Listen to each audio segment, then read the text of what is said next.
Assertion reasoning. So basically जो assertion reasoning होते हैं वो बेसिकली हमारे टेक्स्ट बुक में ही होते हैं। So these are some words जो असर्शन रीजनिंग के लिए बहुत इंपॉर्टेंट।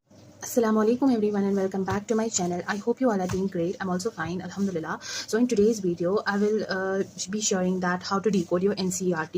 So basically मैंने भी ये कहीं से मतलब ऐसे सुना वगैरह मैंने, so I thought to share with it you guys so that आपको भी बहुत easy हो जाए, आपको भी बहुत सारे benefits हो जाए. That is assertion reasoning. So basically जो assertion reasoning होते हैं वो basically हमारे टेक्स्ट बुक में ही होते हैं.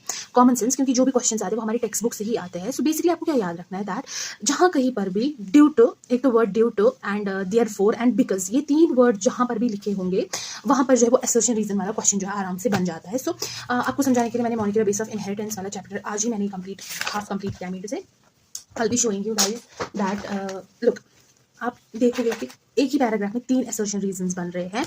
ऑनेस्टली मतलब इंसान को जब पेपर में असर्शन रीजनिंग आती है तो बहुत ज़्यादा कंफ्यूजन हो जाता है दैट इसका रीजन क्या है, वेदर इट्स एक्सप्लेन, क्योंकि इंसान ने बहुत थॉरली पढ़ा होता है, कभी इस पर उतना ध्यान नहीं गया होता है. सो लुक, यहाँ पर क्या लिखा है, यहाँ पर लिखा है ड्यू टू. सो यहाँ पर ड्यू टू लिखा है तो मैंने इसको अंडरलाइन किया है, वहाँ पर मैंने इसको ऊपर रखा है लिख के दैट असर्शन रीजनिंग. आप जब ये वाला पैराग्राफ पढ़ोगे पेज नंबर एंड 97 वाला पेज जब आप पढ़ोगे, page number 97 molecular base of inheritance, आप वहाँ पे देखोगे ड्यू टू है लिख के, आपको वहाँ पे आपको खुद ही असर्शन भी समझ आ जाएगा, आपको खुद ही रीजन भी समझ आ जाएगा, आपको खुद ही समझ आ जाएगा दैट इसको क्या आंसर होना चाहिए, 1 होना चाहिए, 2 होना चाहिए, आपको खुद ही समझ आएगा. उसी के थोड़ा ही नीचे यहाँ पे देयरफॉर लिखा है, ये भी यहाँ पे असर्शन रीजन बन रहा है. उसके थोड़ा नीचे फिर से यहाँ पे बिकॉज लिखा है और यहाँ पे तीसरा असर्शन रीजन बन रहा है. आप देख सकते हो कि एक ही पेज में 3 असर्शन रीजन जो है वो बैक टू बैक बन रहे हैं. सिमिलरली आप देख सकते हो that I will show you it, I don't है यहाँ पे दूसरा असर्शन रीजन है. आप देख सकते हो दैट यहाँ पे बिकॉज लिखा है, यहाँ पे नीचे भी बिकॉज एक जगह लिखा है, यहाँ पे बिकॉज लिखा है, यहाँ पे बिकॉज लिखा है. तो ये जो यहाँ से दे ग्रू सम वायरस से लेकर सल्फर तक, ये सारा जो यहाँ पे असर्शन रीजन वाला क्वेश्चन बनता है.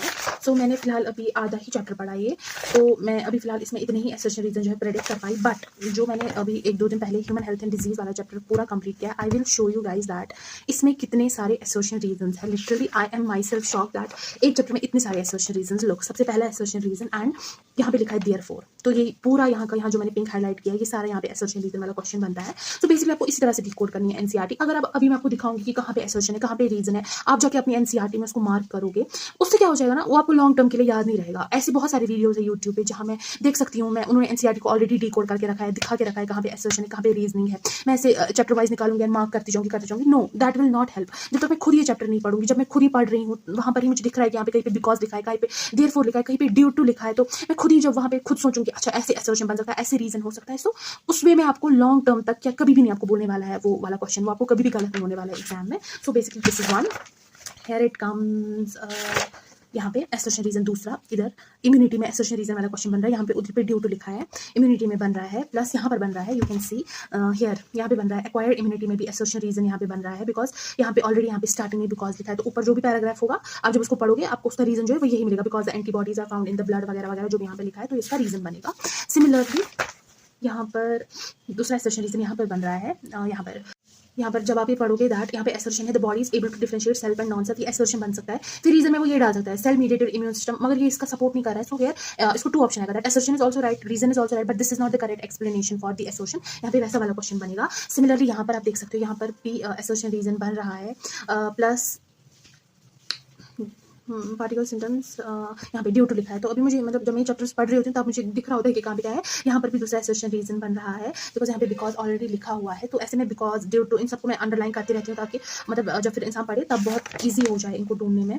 आप देख सकते हो कि एक ही चैप्टर में अभी तक मैंने आपको कितने सारे असर्शन रीजन दिखाए. यहाँ पर दूसरा असर्शन रीजन बन रहा है इस पैराग्राफ में, यहाँ पे दूसरा असर्शन रीजन बन रहा है इसके नीचे. सो आप देख सकते हो कि इस एक चैप्टर में लोग यहाँ पे दूसरा असर्शन रीजन बन रहा है, क्योंकि यहाँ पे देयरफॉर का यूज हुआ है, तो यहाँ पे असर्शन रीजनिंग बन रहा है.